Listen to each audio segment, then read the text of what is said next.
السلام علیکم ورحمۃ اللہ وبرکاتہ۔ یہ اردو ریڈیو قطر FM 107 ہے۔ اب عبید طاہر سے آج کا دوسرا نشریہ سماعت کیجیے۔ پہلے پیش خدمت ہیں اس وقت کی اہم سرخیاں۔ دوحہ اور واشنگٹن نے سرحدی سیکیورٹی کے شعبے اور فورم برائے سرمایہ کاری اور معیشت کی مشترکہ کمیٹی کے قیام کے بارے میں مفاہمت کی یادداشت پر دستخط کیے ہیں۔ قطر خطۂ خلیج کے مستقبل اور اس کی وحدت اور اتحاد کے سلسلے میں مثبت انداز سے دیکھ رہا ہے۔ اور سعودی عرب کے ساتھ زمینی بارڈر سلوا پر کسٹم اتھارٹیز نے کام کاج دوبارہ شروع کر دیا ہے۔ اور اب پیش خدمت ہے آج کا دوسرا مفصل نشریہ۔ بسم اللہ الرحمن الرحیم۔ قطر اور امریکہ کے درمیان تمام شعبوں میں گہرے تعاون پر مبنی نمایاں تعلقات قائم ہیں۔ یہ تعلقات صاحب سمو امیر شیخ تمیم بن حمد آل ثانی کے ساتھ امریکی وزیر خزانہ جناب اسٹیفن منوچن اور امریکہ کی داخلہ سیکیورٹی کے قائم مقام وزیر جناب چارلز وولف کی ملاقاتوں اور باہمی مذاکرات سے مزید مستحکم ہوئے ہیں۔ ان مذاکرات سے دونوں ملکوں کے درمیان قائم دوستانہ تعلقات اور اسٹریٹجک تعاون کی مضبوطی کا اندازہ ہوتا ہے۔ انہی تعلقات کو آگے بڑھاتے ہوئے دونوں ملکوں نے سرحدی سیکیورٹی کے بارے میں ایک MOU پر دستخط کیے ہیں۔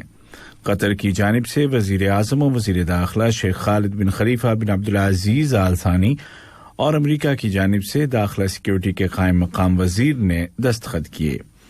اسی طرح قطر اور امریکہ نے سن 2021 میں قطر امریکہ کونسل برائے سرمایہ کاری اور اکانومی کے انعقاد اور اس کے کام کاج کو دیکھنے کے لیے ایک مشترکہ کمیٹی کے قیام کے بارے میں ایک MOU پر دستخط کیے ہیں۔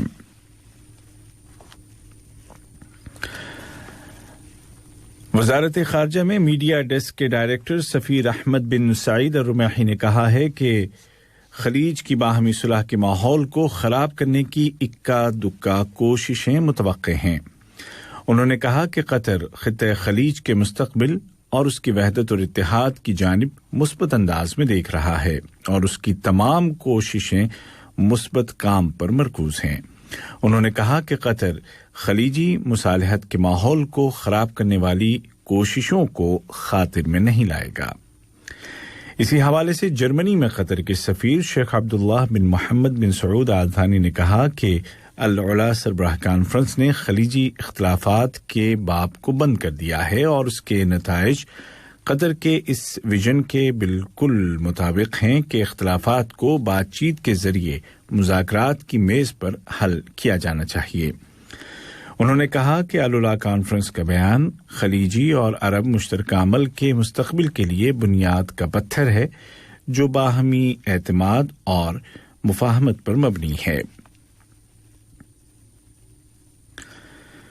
قطر اور سعودی عرب کے درمیان زمینی بارڈر سلوا پر آج ہفتے کے دن سے دو طرفہ آمد و رفت شروع ہو گئی ہے۔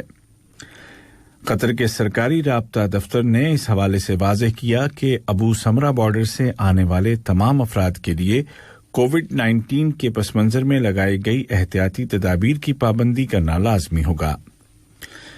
دوسری جانب خلیجی تعاون کونسل کے جنرل سیکریٹری ڈاکٹر نائب فلاح مبارک الحجرف نے قطر اور امارات کے درمیان تمام سرحدوں کو کھولنے کے اعلان کا خیر مقدم کیا ہے۔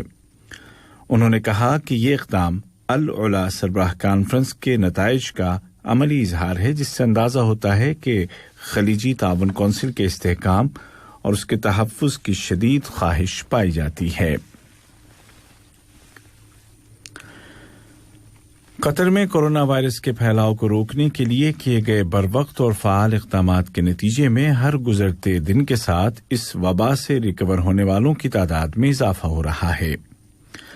وزارت صحت نے اعلان کیا ہے کہ مزید 139 کنفرمڈ پیشنٹ صحت یاب ہو گئے ہیں اور اس طرح اس وبا سے ریکور ہونے والوں کی کل تعداد 1,42,453 ہو گئی ہے۔